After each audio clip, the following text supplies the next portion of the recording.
Random Thoughts, and today I'm going to talk about something that I learned or I've learned after starting to record videos, especially about different language groups.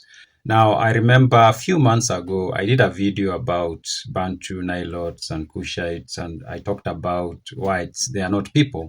And I did a similar video yesterday, or the previous video was about the same topic, and I've done a few other videos that are more related to that topic of the different language groups in Africa.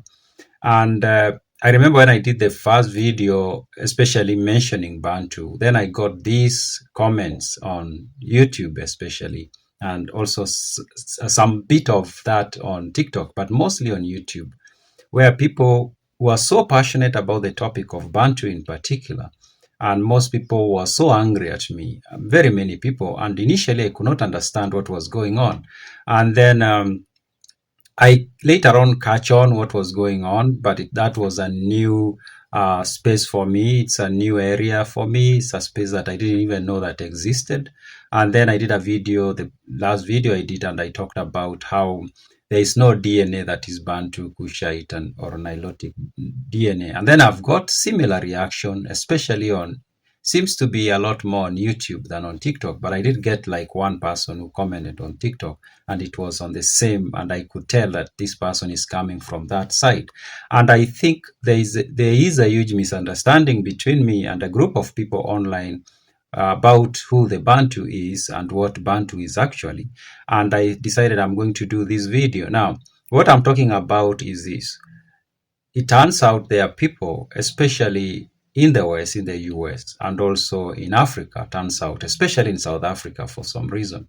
And these people have a different relationship with the identity of the Bantu than what I'm usually talking about.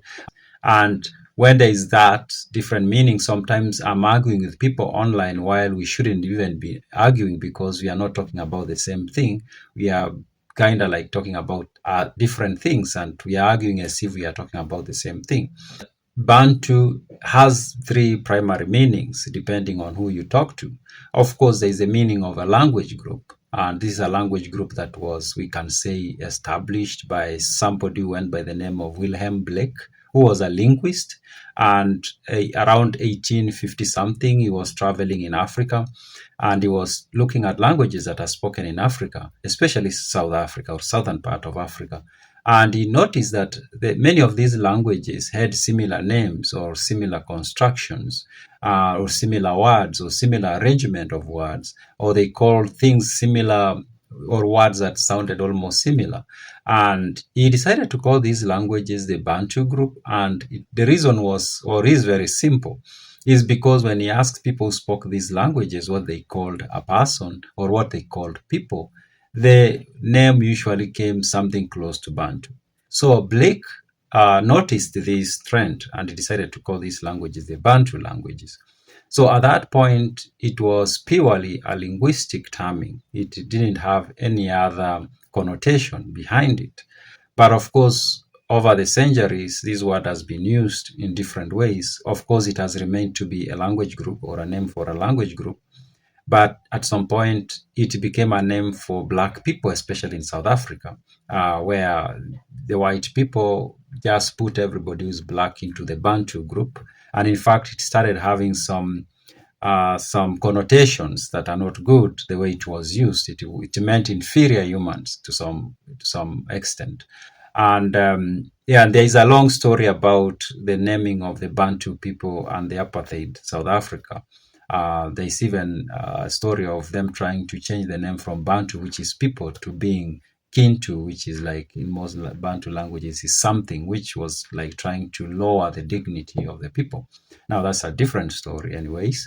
Now, so there is that use of the word for language and or group of languages that are spoken, especially in Central Africa, southern part of Africa, and some part of East Africa, and maybe to some extent the western side of Africa, especially to the southwest. But then there is the use of the word to mean an ethnic identity. Of course, in Africa, like most parts of the world, the language spoken often is used as the ethnic identity because even the ethnic group is usually called by the name of the language. So there are those, of course, who've started, or who've used that word to mean that there are people who are called Bantu, and these are people who speak the Bantu languages. And this is what I was trying to discourage in my last video, where I was saying we shouldn't just think that there is a genetic identity that is Bantu. It doesn't exist really, even though some people argue otherwise, that there is a Bantu genetic identity that exists.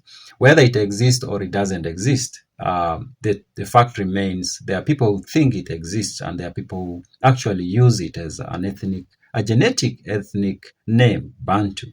Then there is a third way that this word is being used, and this is the one that I discovered after I started doing these videos, and it is as a spiritual identity. I didn't know about this. This was completely new. There are people who think that being a Bantu is more than just being a speaker of a language that is Bantu, and is more than just being belonging to an ethnic group that uses a Bantu language. That is about spiritual existence and spiritual reality. And this is what I mean. There are people who actually believe that, and if you are one of them, I'm not trying to undermine or to think that whatever you believe is not factual. I don't know. Most things in this life we never know for sure. Some things we might think that they are wrong, they turn out to be right, and some things we think they are right, they turn out to be wrong. So there are people who actually believe that Bantus are is a group of people who are chosen by God, and they are special people to God, the Creator. Now, of course, that is a line that is similar to Israelites being chosen by God, something of sort. Now, I need to make it very clear that that's a space I didn't know about, and I never studied that. And up to now, I don't want to say that I know a lot about that. It's something I'm seeing, and it came to me through the comments. But I need to clarify that whenever I mention Bantus in my videos, I'm going to be referring to the language groups and the people who speak Bantu languages, because in the spiritual meaning of the word Bantu, those people don't even have to be speaking the language. There are so many people who, of course, most likely identify being Bantu. That does not come from them being able or speaking Bantu languages. It comes from them believing that they are part of a body of humans who are chosen by God. So yeah, so there are three meanings we can say of the word Bantu, and that is a language group, an ethnic identity, and then a spiritual identity. Those are my random thoughts.